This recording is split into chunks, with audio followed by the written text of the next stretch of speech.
Most people eat pâte à choux with something sweet. I love the savory version of it. So for this one, we created like a nice cheesy bechamel, like this like oozy, gooey filling inside the Gougères. So you have this beautiful crunch on the outside. It's excellent.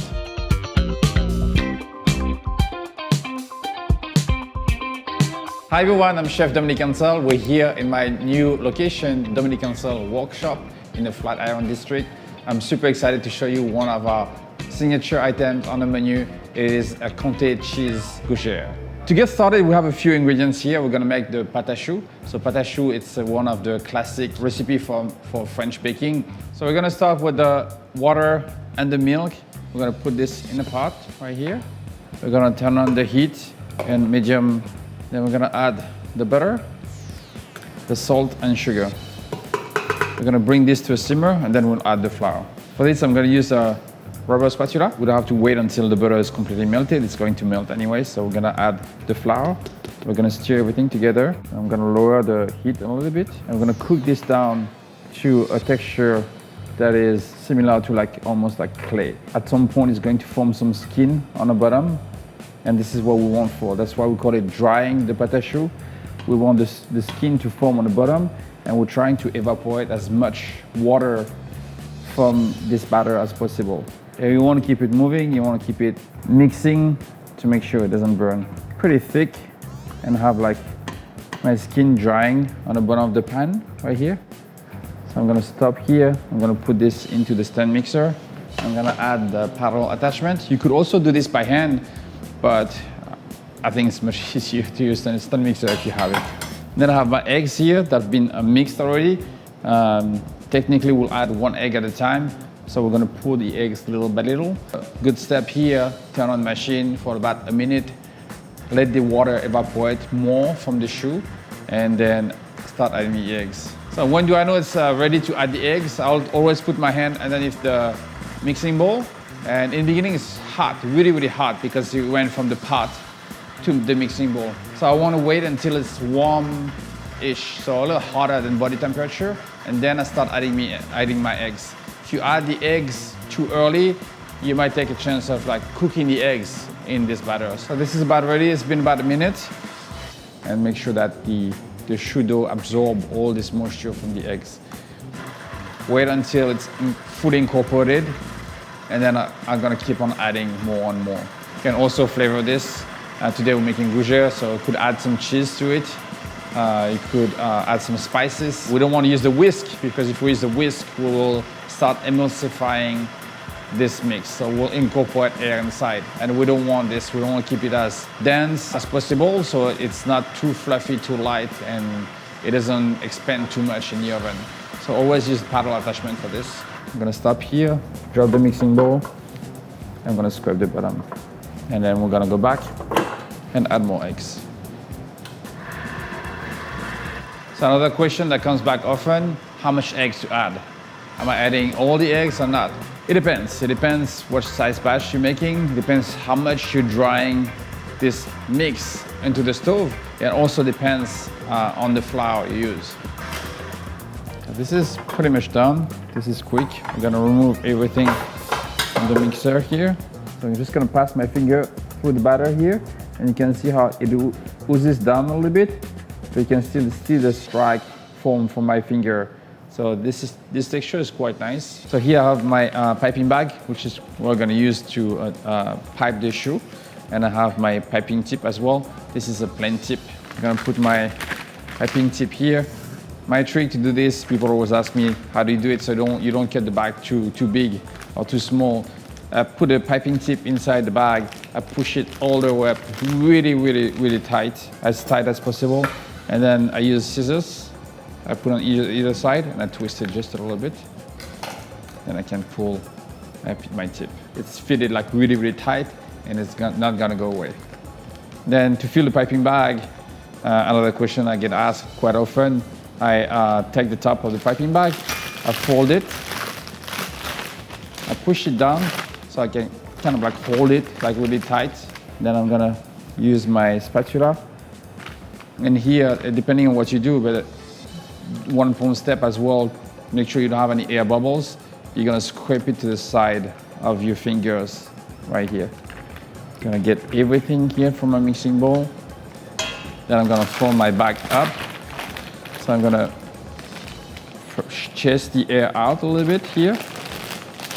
Press it down. I'm gonna twist it right here. Once I know it's tight, and we're ready to pipe. I'm gonna use a half sheet tray, lined with some parchment paper. What I like to do is to attach the parchment paper so it doesn't fly in the oven. Put a little bit of the batter here on each corner, just a tiny bit, and press it down. I'm gonna put a bit of pressure until I get a nice dome, and then I'm gonna release the pressure from my right hand and pull my piping back. So it goes like this. And this should be a little bit bigger than a golf ball. And then I push it down as the batter goes away, push it down, twist it again to keep and maintain the pressure on this hand. So it's more comfortable to work. There you go. So here we have 8 pieces. Here I'm gonna put it in the oven at 350 degrees, and we're gonna bake it until it's like nice and golden. All right, now our next step is the bechamel. So the bechamel is a base for a lot of like different other sauces. Today we're making a cheesy bechamel. So we're gonna add the butter first, melt the butter. Once the butter is melted here, which is pretty much there, we're gonna add my flour. I'm gonna mix this well together. So it's gonna form almost like a paste, a thicker paste. So I'm gonna cook this down a little bit. So one of the mistakes that people do is that they add the milk too soon. You wanna make sure that this cooks. So this is pretty much done, and the way I can tell is that it's fully cooked, it's foaming, it's white. So I don't wanna cook it too much. I'm gonna take it off the stove for a second, start adding the milk, and this happens very quickly. Just a little bit of milk in the beginning. Back on the stove. And then here I'm gonna switch to a whisk. Gonna add a little bit more milk. So you see it's getting thicker. It's almost like adding the eggs to the pâte à choux. We're gonna add little by little. If you add too much liquid at once, it will be lumpy and it won't cook very well. Keep on whisking, don't stop whisking. That's very important as well. So you see we have this like creamy sauce that's still a little bit thick, which is normal. It's like soft and creamy. So now I'm gonna take this off the stove. I'm gonna start adding all my spices. So I have salt here, black pepper, the nutmeg, and I'm gonna add a little bit of the Worcestershire sauce. So the Worcestershire sauce works very well with the cheese. It gives a little bit of like darkness or like depth to the bechamel. And I tried once and I love it now. And while this is hot, I'm gonna go back on the stove here. I'm gonna turn it into low heat. And now it's time to add my cheese. So the Comté cheese, I'm gonna add all at once. So it looks like a lot of cheese, and guess what? It is. And then the mozzarella. This is why this is good, because it's super, super cheesy. Essentially, I'm gonna melt this cheese with the bechamel. And you can see this is what we're looking for, this like stringy texture. So that's about it. So we're gonna turn this off and reserve it for later.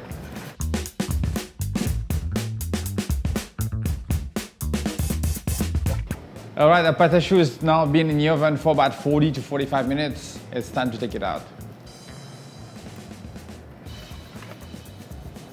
So we're gonna let this cool a little bit. We're gonna prepare our bechamel in a piping bag, and we're gonna fill the pâte à choux with the bechamel. And while we're doing this, I'm gonna heat up the oil. So I use grapeseed oil. I like to use grapeseed oil because it's not actually too oily. It has like cleaner flavors when you deep fry something. So this is gonna be a little hot.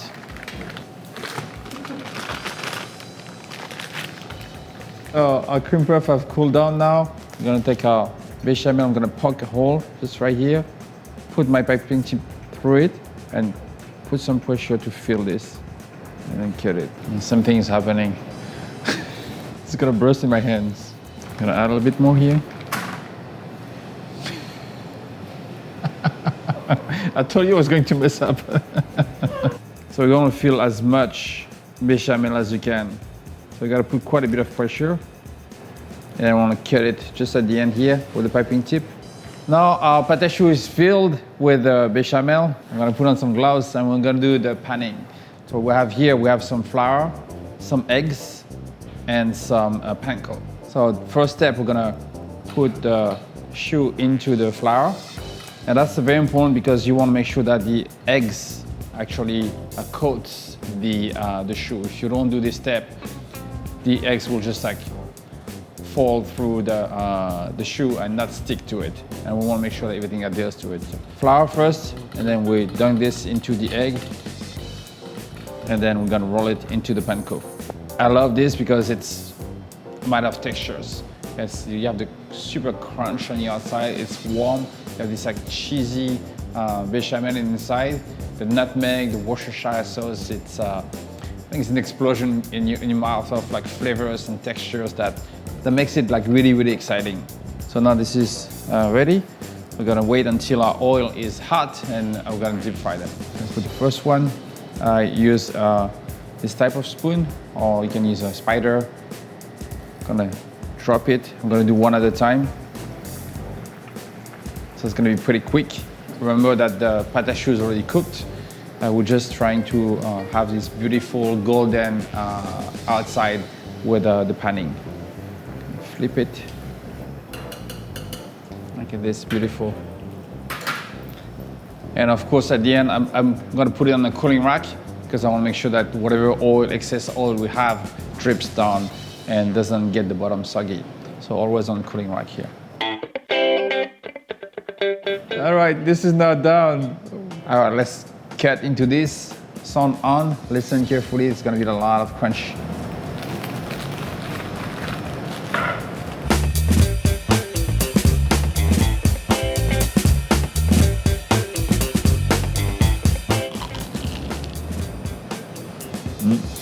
It's crunchy, it's cheesy, it's soft.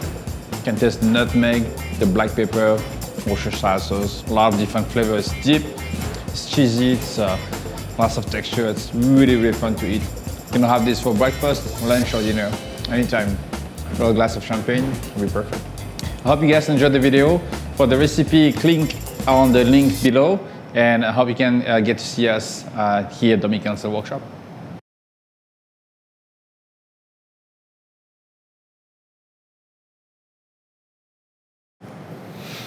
I can turn this on. It's just too high tech. I bypassed the technology.